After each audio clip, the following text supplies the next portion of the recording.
Welcome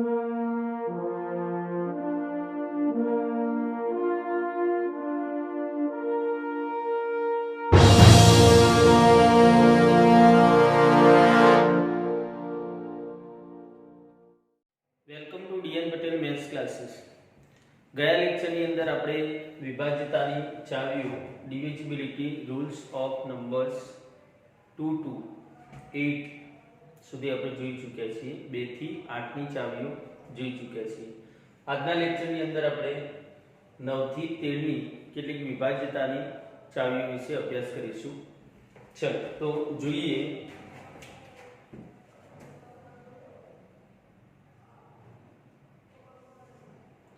નવની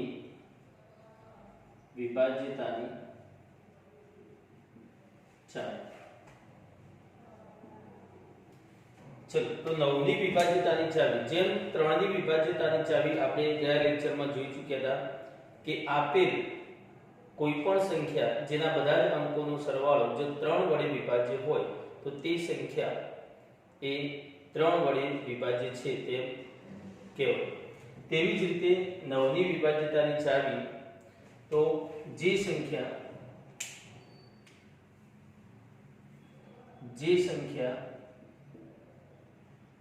ના બધા જ અંકોનો સરવાળો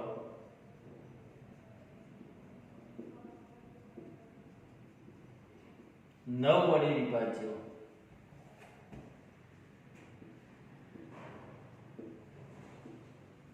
તે દરેક સંખ્યા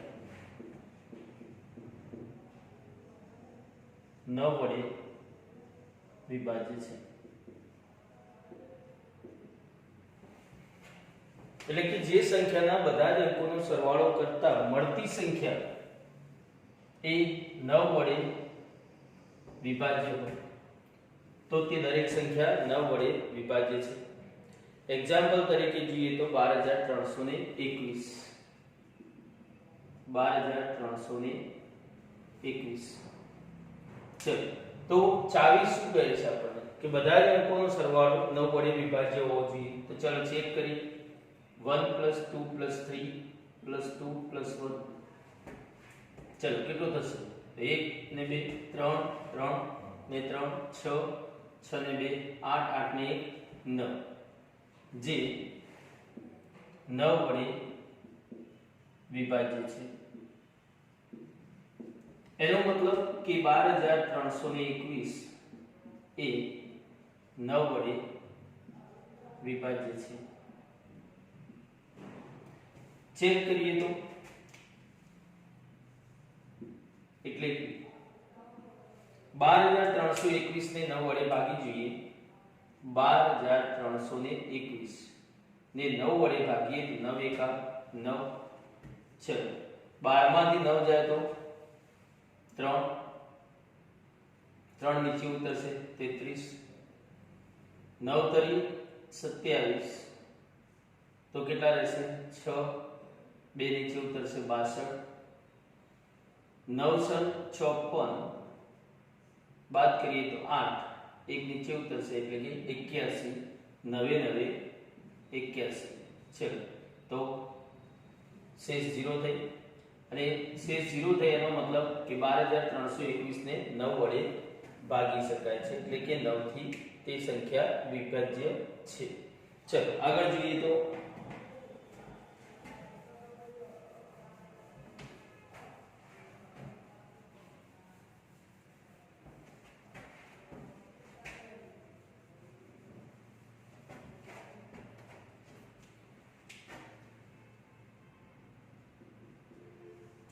દસની વિભાજ્યતાની ચાવી.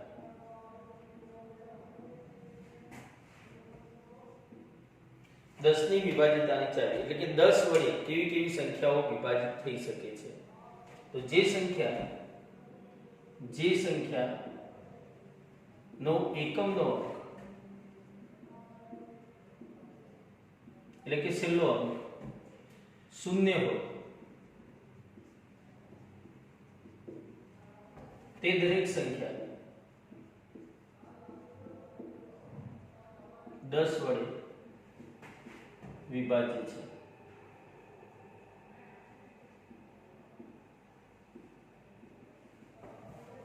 એટલે કે જે સંખ્યાનો એકમનો અંક એટલે કે છેલ્લો અંક શૂન્ય જોવા મળે તે દરેક સંખ્યા 10 વડે વિભાજ્ય છે. એક્ઝામ્પલ તરીકે જોઈએ તો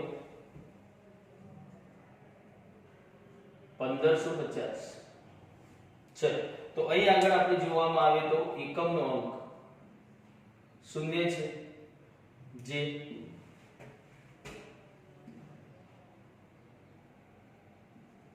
એકમનો અંક શૂન્ય છે એટલે કે 1550 એ 10 વડે વિભાજ્ય છે. ચેક કરવા માટે ભાગીએ તો 1550 ભાગ્યા 10. ચલો 10 વડે ભાગવામાં આવે તો 10 એકા 10. चलो माइनस करीशु 5 बचશે, 5 नीचे उतरશે 55 થશે, 10 पंचे 50.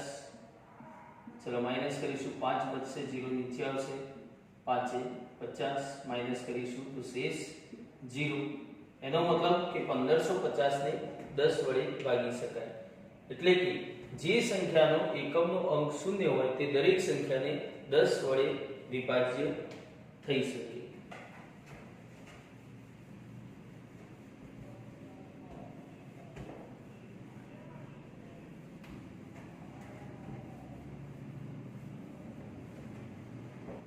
જોઈશું 11 ની વિભાજ્યતાની શરત.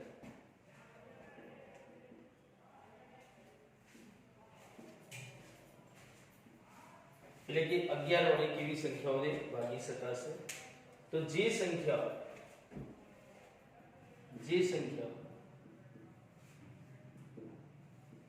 ના અંકોને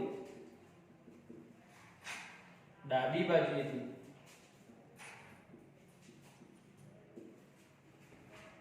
plus minus plus minus plus प्रमाणे गोठवता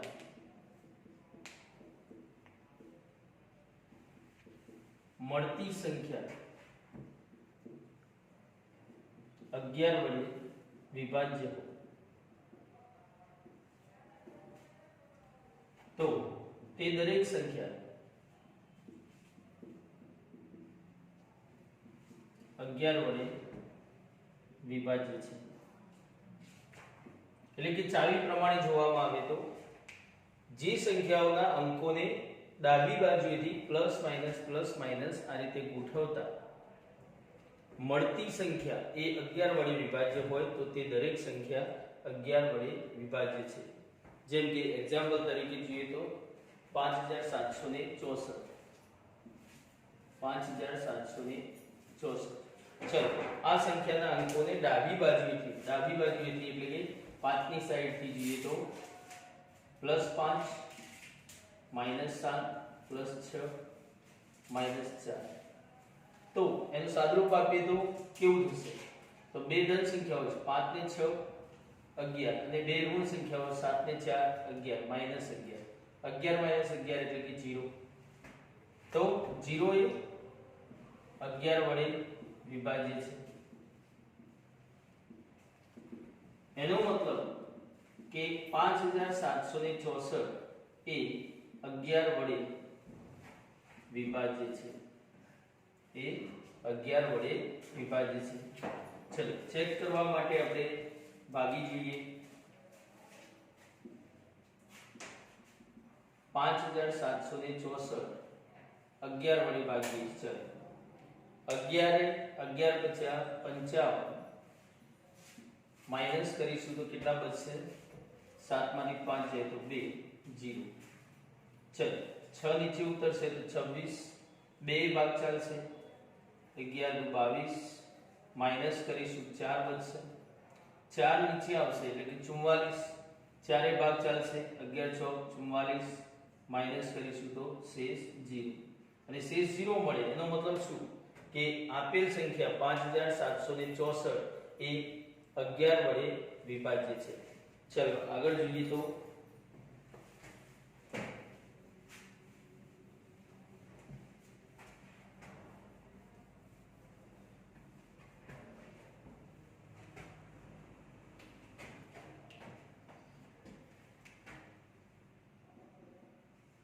12ની વિભાજ્યતાની ચાવી.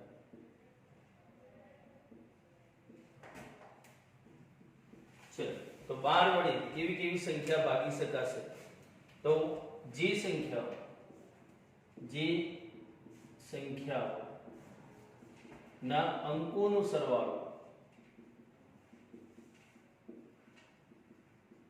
3 વડે વિભાજ્ય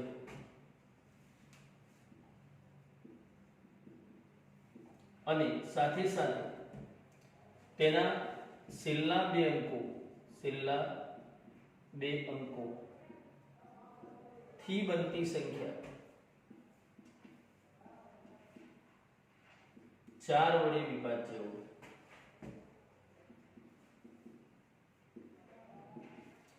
તો તે દરેક સંખ્યા 12 વડે વિભાજ્ય છે. તો શું જોઈશું? 12 ની ચાવી આપણને શું સમજાવે છે? તો જે સંખ્યાઓના અંકોનો સરવાળો 3 વડે વિભાજ્ય હોય સાથે સાથે તેના છેલ્લા બે અંકોથી બનતી સંખ્યા એ 4 વડે વિભાજ્ય હોય તો તે દરેક સંખ્યા એ 12 વડે વિભાજ્ય છે. એક્ઝામ્પલ તરીકે જોઈએ તો 1236. એક્ઝામ્પલ તરીકે જોઈએ તો 1236. ચલો 1236. તો આમાં આપણે બે વસ્તુ ચેક કરીશું કે તેના અંકોનો સરવાળો 3 વડે વિભાજ્ય છે અને છેલ્લા બે અંકોથી બનતી સંખ્યા 4 વડે વિભાજ્ય છે. તો અને તો જ એ સંખ્યા 12 વડે વિભાજ્ય બનશે. તો ચાલો અહીંયા જોઈએ બધા જ અંકોનો સરવાળો 1 + 2 + 3 + 6. ચલો કેટલો થશે? 6 ને 3 9, 9 ને 2 11, 11 ને 1 12. 12 એ 3 વડે વિભાજ્ય છે. ચલો આ જ રીતે જોઈએ તો તેના છેલ્લા બે અંકો થી બનતી સંખ્યા 36 એ 4 વડે વિભાજ્ય છે. એનો મતલબ કે 1236 એ 12 વડે વિભાજ્ય છે. ચલો ચેક કરવા માટે ભાગી જોઈશું તો 1236 ભાગ્યા 12 છે. તો 12 થી ભાગીએ તો 12 એકા 12 માઈનસ કરીશું 0. 3 નીચે આવશે પરંતુ આપણે જાણીએ છીએ કે ભાજ્ય કરતા ભાજક મોટો હોય તો ભાગી શકાતું નથી. તો 6 નીચે ઉતારીશું. ચલો 36 12 તરી 36 માઈનસ કરીએ તો શેષ શું મળશે? 0. અને એનો મતલબ શું થયો કે આપેલ સંખ્યા એટલે કે 1236 એ 12 વડે વિભાજ્ય છે.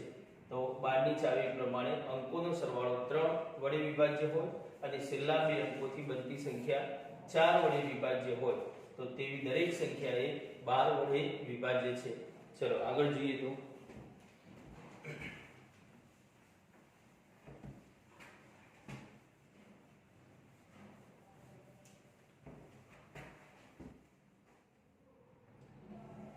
તેરની વિભાજ્યતાની ચાવી.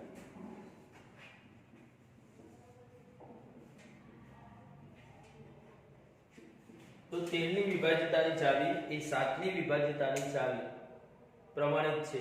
જેમ કે 7 ની વિભાજ્યતાની ચાવી યાદ કરીએ તો ગયા લેક્ચરમાં આપણે જોઈ ચૂક્યા હતા કે આપેલ સંખ્યાના એકમના અંકને 2 વડે ગુણી મળતી સંખ્યા એ બાકી બચેલા અંકોથી બનતી સંખ્યામાંથી બાદ કરવામાં આવે તો મળતી સંખ્યા એ 7 વડે વિભાજ્ય હોય તો તે દરેક સંખ્યા 7 વડે વિભાજ્ય છે.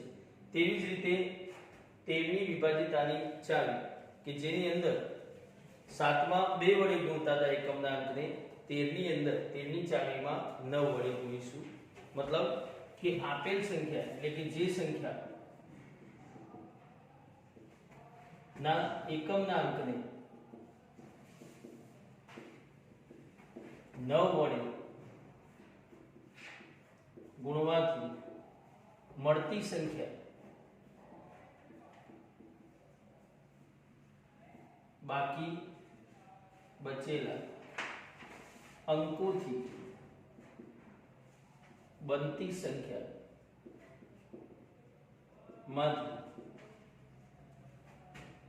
બાદ કરતા મળતી સંખ્યા 13 વડે વિભાજ્ય તો તે દરેક સંખ્યા 13 વડે વિભાજ્ય છે. ચલો એક્ઝામ્પલ તરીકે આપણે જોઈએ તો 169.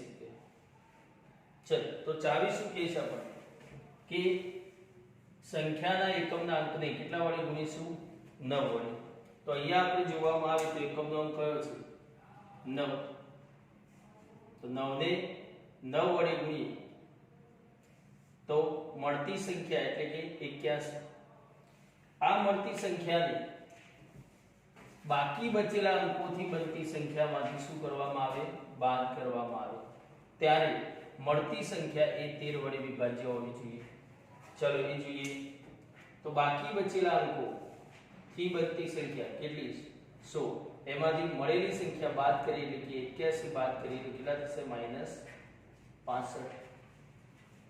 કેટલા થશે? -65. અને આપણે જાણીએ છીએ કે -65 13 વડે વિભાજ્ય છે. એનો મતલબ એવો થયો કે 169 એ 13 વડે વિભાજ્ય છે.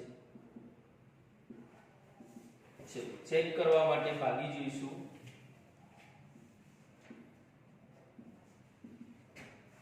169 ભાગ્યા 13. ચલો 13 થી ભાગ ચલાવીએ તો 13 71 માઈનસ કરીશું 3 વધશે 9 નીચે આવશે 39 તો 13 તરી 39 માઈનસ કરતા શેષ શું મળે? 0. અને એનો મતલબ થઈ ગયો કે આપેલ સંખ્યા એટલે કે 169 એ 13 વડે વિભાજ્ય છે. તો અહીં આપણે બંને ભાગની અંદર 2 થી 13 સુધીની ચાવીઓ વિભાજ્યતાની ચાવીઓ વિશે અભ્યાસ કર્યો. આ ચાવીઓ એ દરેકે દરેક ધોરણની અંદર વિભાજ્ય સંખ્યા છે કે નહીં તે ચેક કરવા માટે અને ઝડપથી ગણતરી થઈ શકે તે માટે